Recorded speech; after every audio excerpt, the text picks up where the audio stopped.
One Piece released the rules for its new trading card game? Let's talk about it.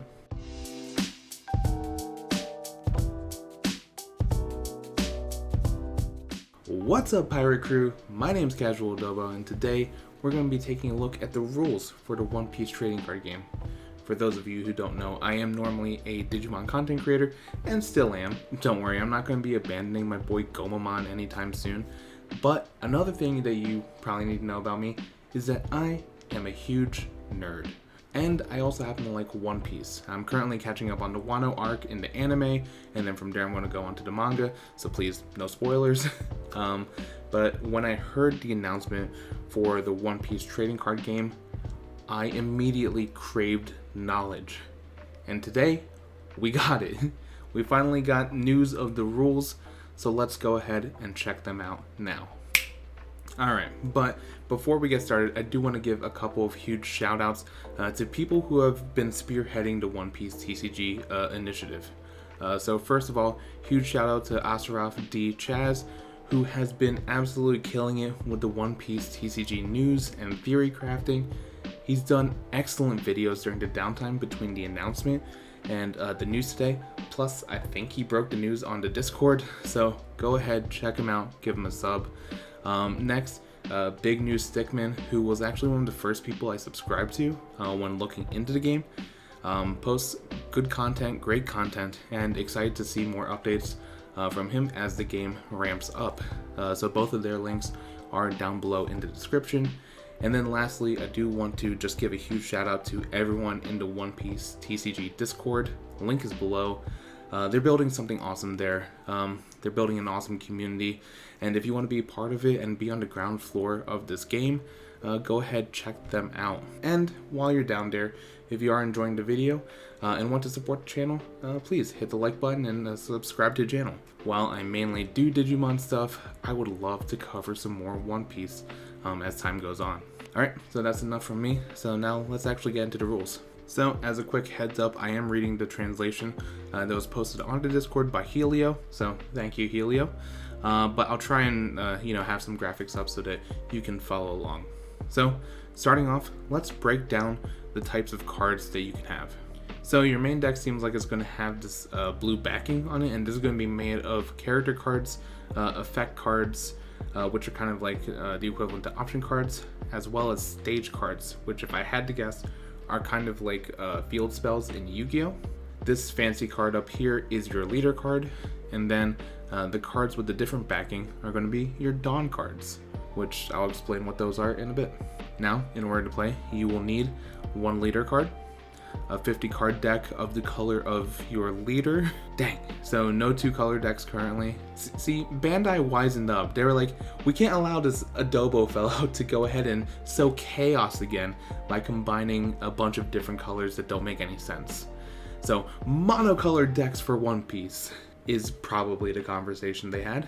No, it is interesting because it does kind of feel like Magic's Commander format, where you can only play cards within your commander's colors. So it has a bit of that in that sense. And I am sure that in the future there will be multicolor leaders, probably like BT4 or something. Taking my shot on a prediction. Also, should be noted that you can play 4 copies of cards with the same code, so very much the same as Digimon in that sense. Alright, and then lastly, the last thing you'll need to play is 10 Dawn cards. So we'll get into the rules in a bit, but 10 is essentially your energy, and you get like 2 per turn. Unless you go first, then you get 1 on that first turn.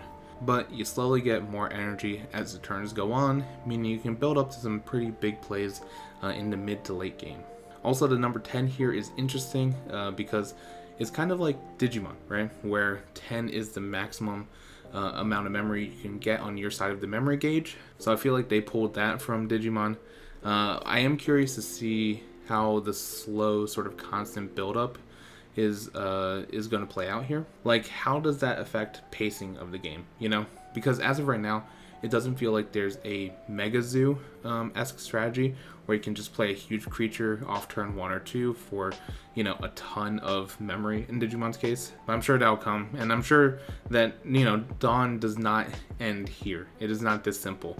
I'm sure there will be cards that interact with your opponent's Dawn, your Dawn, either deactivating it or returning it to the Dawn deck. So excited to see that as more cards come out. Then going into, winning the game, the objective, you put out life cards equal to your leader's life. So on the Luffy card that we saw, he has 5 life, so we put out 5 cards. And this works pretty much like Digimon Security, where you do have to destroy all of the life and then do a final hit on the leader to win the game. But we'll talk about all, the battle rules and phases later on. Alright, so now let's show off the zones and how you're going to start the game. So here in the middle is where your leader goes, and then up top over here is your character card / crew. Then the stage card goes right next to the leader. Then to the right of that is going to be where you put your deck. Trash is under there. Then if you look towards the left on the bottom, you'll see that wide area is the cost area, which is where you'll place your Dawn cards when they get flipped up from the Dawn deck. Then actually to the left of that is the Dawn deck. Then above that, the life area. So pretty interesting setup. Alright, now let's start the game. So first, shuffle your main deck and the Dawn deck and then put them in their places. Put the leader in its spot. Then decide who goes first. Looks like it's the Bandai classic of rock, paper, scissors. And so if I had to guess, winner probably has to go first, like in Digimon, but that's speculation. Next, draw 5 to start. So it's a 5-card starting hand. And a mulligan rule. Wow, let's go. It took us Digimon players how long to get a mulligan? And it's just built in here. So to mulligan, return the cards to the deck, shuffle them, which is different than Digimon's mulligan, and then redraw 5. Then you put your life down. So I think those are 2 small areas where this will differ from Digimon, because in Digimon, security goes first, then you draw. And that's probably the reason why you can shuffle mulligan in One Piece, but not in Digimon. Alright, now let's go into the game flow. So first off is the refresh phase. Return all attached Dawn cards to the cost area. So real quickly, as a part of the game, you can attach unused Dawn to characters for a power bonus. And we'll explain that in a bit, but I just wanted to give you the context now since we're talking about it. Then untap all rested cards on the field. So this will be the Dawn cards that you tapped or suspended for energy, as well as the characters that got tapped or suspended to attack. Next is the draw phase. So you draw 1 card. Should be noted that the first player who goes on their first turn doesn't draw on that turn. Then next is the Dawn phase. So reveal the top 2 Dawn cards and then place them onto the cost area. If you're the first player going first, you only reveal 1 at that time. So the first player does get a 1 Dawn advantage until both get to 10. Then main phase. So you can do 1 of 4 of these things in any order, and I assume multiple times. Alright, so 1, you can play cards. So you can rest Dawn cards in the cost area equal to the card's play cost, which is this number found up here, and put it onto the field. Event cards, which are the equivalent of option cards, will go to the trash after playing. So that makes sense. The second thing you can do during the main phase is attach Dawn cards to your leader or characters. And it seems like you do have to physically move them from the cost area, just to make it clear what that Dawn is being used for. So that's probably a point of just clarity for your opponent and yourself, really. 3, you can activate effects. So it seems like there's 3 keywords to look out for, and this is actually where the Dawn interaction I was talking about earlier comes into play. So Dawn X1 means you need to attach 1 Dawn card to the leader or character to activate that ability. Dawn -1 means you need to return a Dawn card to the Dawn deck to activate. Now I'll assume 2 things here because it's not explicitly stated. 1, it's probably Dawn that's in the cost area, and it probably goes to the bottom of the Dawn deck. And I say that mostly because it doesn't ask you to shuffle. So I can't imagine they're like, oh, just put on top, Lastly, you can attack. So rest your leader or character to declare an attack onto a target. As a quick note, character cards will have summoning sickness, and the first player can't attack on the first turn. I'm going to go slightly out of order and talk about the battle procedures since we're talking about attacking.